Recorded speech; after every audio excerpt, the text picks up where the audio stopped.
ఆ యొక్క అధ్యాయాన్ని ఒకసారి మనం జాగ్రత్తగా చదువుదాం. అది ఎంతో మనకి మేలుకరంగా ఉంటుంది.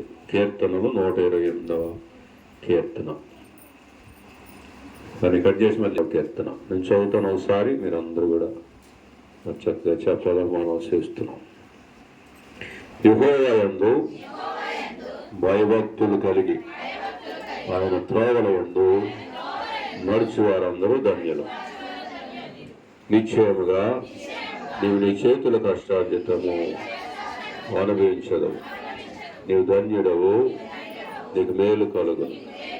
నీ లోగిట నీ భార్య ఫలించు ద్రాక్షవల వలె ఉండును. నీ భోజన బల చుట్టూ నీ పిల్లలు యెహోవా యందు భయభక్తులు గలవాడు ఎలాగ ఆశీర్వదించును. సియోనులో నుండి యెహోవా నిన్ను ఆశీర్వదించు. నీ జీవితకాలం అంతయు యెరూషలేమునకు క్షేమము కలుగుట చూచెదవు.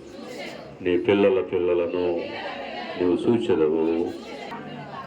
చెప్పులు పడదాం ప్రభు. మంచిది. ప్రియమైన దేవుని బిడ్డలారా, దేవుడు వాక్యములో మనం చూసినట్లయితే 4వ వచనములో యెహోవా యందు భయభక్తులు గలవాడు ఎలాగూ ఆశీర్వదించబడును.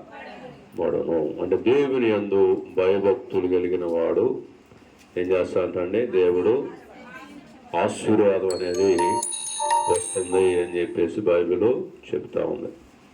కాబట్టి నీవు నేను మనము అందరం కూడా ఏం చేయాలి? ఎవరి యందు భయభక్తులు కలిగి ఉండాలి?